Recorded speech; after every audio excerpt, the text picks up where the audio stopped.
প্রান্তিক এলাকার প্রাথমিক স্কুলের পড়ুয়াদের কাছ থেকে ভর্তির নাম করে অতিরিক্ত টাকা নেওয়ার অভিযোগ। প্রতিবাদ জানাতেই টাকা ফেরতের আশ্বাস স্কুলের। বাগদা গ্রাম পঞ্চায়েতের নেতাজি পল্লী এলাকার মামা ভাগিনা আরপি স্কুল, সেই স্কুলেই ভর্তির কথা বলে 150 টাকা করে পড়ুয়াদের অভিভাবকদের কাছ থেকে নেওয়া হচ্ছে বলে জানা গিয়েছে। ওই সে জেরক্স করতে এসেছিলাম, ওইটা ঠিক ভুল হয়েছিল। আমার এখানে স্কুল সার্টিফিকেট এখান থেকে দিয়েছিল, সেটা ভুল বলে ঠিক করতে এসেছি স্যারের কাছে, তাই টাকা নেওয়া হয়েছে 150 টাকা। এটা কি ভর্তির জন্য?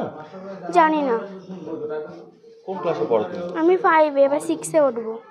আমার কাছ থেকেও টিসি সার্টিফিকেটে ভুল করেছিল, সেটা ঠিক করার জন্য আমার কাছ থেকে 150 টাকা নিয়েছে। কে নিয়েছে? স্যার। কোন স্যার? সেটা আমি জানি না কোন স্যার। রসিদ ছাড়া সেই টাকা নিলেও কেন টাকা নেওয়া হচ্ছে তার কোনো সদুত্তর নেই স্কুলের কাছে। এরপরই ক্ষোভে ফেটে পড়েন অভিভাবকেরা। অভিযোগ, স্কুলের প্রধান শিক্ষক সুদেব বিশ্বাসের নির্দেশে প্রত্যন্ত গ্রামের গরিব পড়ুয়াদের কাছ থেকেই টাকা নেওয়া হচ্ছে। হ্যাঁ, আমার ভাইপো, ওর কাছ থেকে 150 টাকা নেওয়া হয়েছে। কেন, কি কারণে? কোনো কারণ ওরা বলতে পারছে না।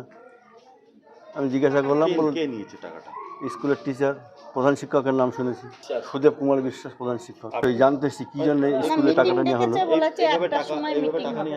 না, স্কুলে তো এইভাবে টাকা নেওয়া আমাদের এই স্কুলে পর্যন্ত আমরা জানি না। প্রাইমারি স্কুলে এই টাকা নেওয়া হয়, এটা আমাদের নলেজের বাইরে।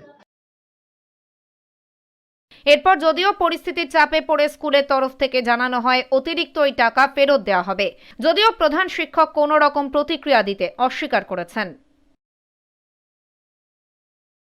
150 টাকা করে নিচ্ছে, বলছে যে স্কুলের জেরক্স পারপাস প্লাস সরস্বতী পুজোর ফি, এদেরকে হুট করে রেজুলেশন করে সবাইকে আবার টাকাটা ফেরতও দিচ্ছে। এর উদ্দেশ্য, মাস্টারমশাইদের কাছে প্রশ্ন করলাম, ওনারা বলছেন রেজুলেশন করেছেন হেডমাস্টারমশাই, অথচ তিনি আজকে উপস্থিত হননি।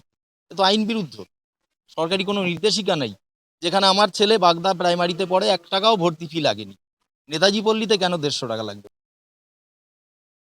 যেখানে রাজ্যের মুখ্যমন্ত্রী শিক্ষার ক্ষেত্রে নানাভাবে প্রকল্প আর্থিক সাহায্য ঘোষণা করছেন, সেই জায়গায় দাঁড়িয়ে স্কুলের প্রধান শিক্ষকের এই ভূমিকা নিয়েই উঠছে প্রশ্ন। সেটা নিয়ে এটা সম্পূর্ণ হেডমাস্টার মশাইয়ের ব্যাপার। আমাদের যেমনভাবে বলেছিল সেইভাবে নিয়েছি। এক্ষেত্রে আমাদের আদার্স টিচাররা আমরা কিছুই জানি না। উনি কোন পারপাসে কীভাবে নিচ্ছেন সেটা ওনার সিদ্ধান্ত অনুযায়ী হয়েছে। হ্যাঁ, উনি মিটিং করেছিলেন, কিন্তু রেজুলেশন করেছেন কিনা আমি জানি না, কিন্তু মিটিং করেছিলেন। সাইড থেকে ওনাকে হয়তো করেছে, সেই জন্য উনি হয়তো সিদ্ধান্ত নিয়েছেন হয়তো। আজকে আসেননি? না, উনি আজকে আসেননি। উত্তর 24 পরগনা থেকে রুদ্র নারায়ণ রায়, লোকাল 18 বাংলা।